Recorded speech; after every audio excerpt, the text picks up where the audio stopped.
Peoto Rosero, ilang atol ba ang ipinangakong riregalo sa iyo ng punerarya? Bakit ang naghihingalong biktima pa ang tinakot mo na makukulong kapag gumaling siya? Bakit hindi mo inimpound ang karo at ikinulong ang driver ng punerarya? Ikaw kaya ang isakay ko sa karo na may bulak sa dalawang butas ng ilong mo. Andito po ngayon sa ating studio si Ginoong Teotimo Espendido. Okay, siya po ay tito ng biktima na nasa ospital ngayon, 50-50, nasagasaan po ng karo ng St. Peter Funeral Parlor. Magandang umaga po sa inyo, sir. Magandang umaga po, Sir Rafi. Kaya po kayo nandito dahil inyo pong pamangkin, 50-50, nasa ospital at yung pong nakasagasa, pinalaya, hindi man lang inimpound yung karo at ang masaklap, meron pang pagbabanta sa investigador na kapag gumaling yung pamangkin ninyo, sa iyo mismo sinabi, Opo. makukulong pa siya. Opo. At saka magbabayad pa daw po kami ng damage. Sinabi yan sa iyo Opo. ni PO2 Rosero, Opo. sa inyo po mismo. Opo. Saan niya sinabi ito at kailan? Doon po sa emergency room ng De La Salle University Medical Center. Noon pong May 1 mismo, nung gabing mangyari po yung aksidente. Meron pong lisensyang inyong pamangkin? Meron po. Motor po yung drive niya at that Opo. time? Opo. Okay. At hindi po nakainom yung inyong pong Hindi po. pamangkin? Alright. Bakit niya po raw pinakawalan yung sasakyan, yung pong karo, at hindi kinulong yung driver? Hindi na po namin siya nakausap kasi po nung mga time na yon, nandun po kami sa emergency room dahil dalawa lang po kami nag-aasikaso nung anak ko. Hindi na po kami nakapunta doon sa sa headquarter nila. Sige, para mabigyan ng linaw ang reklamong yan, sir, makakausap natin sa linyang telepono, si PO3 Nicolas mismo. PO3 Nicolas Rosero, magandang umaga po. Yes, sir.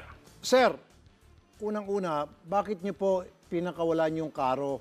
At pangalawa, bakit po hindi niyo kinulong yung driver? Sir, una po, naimbestigahan ko na may kasalanan sa aksidente, yung nakamotorsiklo. Okay. Actually, nandito yan, magdamag yung driver. Okay. Bakit Pero, po may kasalanan yung nakamotorsiklo? Marami hong nakakita roon kung anong ginawa nung nakamotorsiklo. Ano po yung ginawa ng nakamotorsiklo? Pumunta sa linya nung... Ano po? Pumunta po sa linya, sinalubong yung FB, yung sa St. Peter na sasakyan. Sir, okay, paiksihin ko na lang at medyo hindi tayo nagkakaintindihan, malabo yung dating mo. Di ho ba sa patakaran, SOP, na kapag merong isang aksidente, lalo pat 50-50 po yung isa sa mga driver, kinailangan po meron pong gagawin pag-imbestiga sa korte, meaning i-inquest po yung pong driver na hindi po nasugatan at si fiscal na po magde-decide kung sino po ang dapat kasuhan. Di ba, sir? Let the fiscal decide. Bahala na si fiscal. Di ba meron kayong kasabihan ganun mga pulis? Di ba, sir? Pangalawa, kahit na po sabihin natin may kasalanan, ito pong nakamotor, dapat po hinold nyo yung karo. Kasi po magagamit po yun bilang ebidensya sa korte. Di ba, sir? Oh. Baka naman, sir, kayo po'y pinangakuan ng regalo na ataol. Hindi, sir, ganito. In-impound muna namin yan ng magdamag dito, pati driver. So, pumunta ako sa ospital, sinabi ko sa kanila, pero hindi sila pumunta rito para mag-file ng complaint kung kinakailangan. So, bawal naman sa atin mag-detention ng tao kung wala namang complaint. Sir, kahit na wala po magpa-file ng complaint dahil una, yung biktima po naghihingalo. Pangalawa, yung mga kamag-anak, busy-busy po doon sa pag-asikaso ng kanilang kamag-anak. Now, dapat ikaw na pulis, alam mo dapat yung ginagawa mo, which is to file the case and then iakyat yun sa piskalya and then the piskalya will decide. I-inquest po yung pong driver ng karo. Ganun po yung patakaran, sir.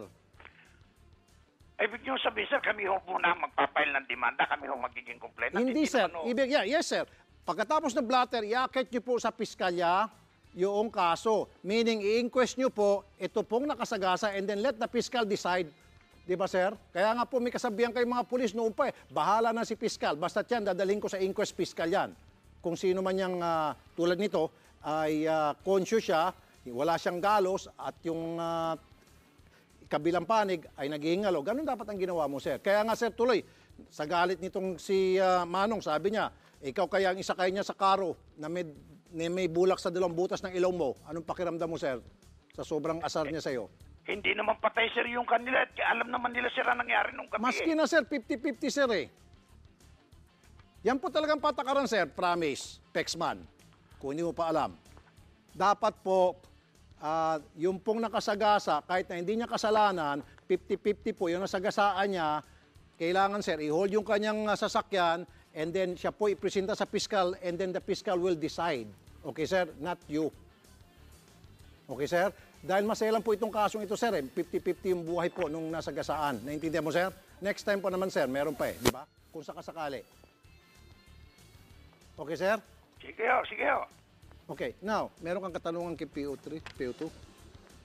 Po, ang si Rapi ngayon po kasi, Hindi, sir, paiksin mo. Ano pong tanong mo? kaya ano po, gusto ko po, PO2 Rosero, gusto ko po kasing matulungan kami ng St. Peter sa bill namin sa ospital. Okay. Pwede po ba ninyo kaming tulungan para sumagot naman sila? Kasi nung una pong pumunta ako, Okay, sige, sa PO2, tulungan mo sila. Ano, sir? Okay?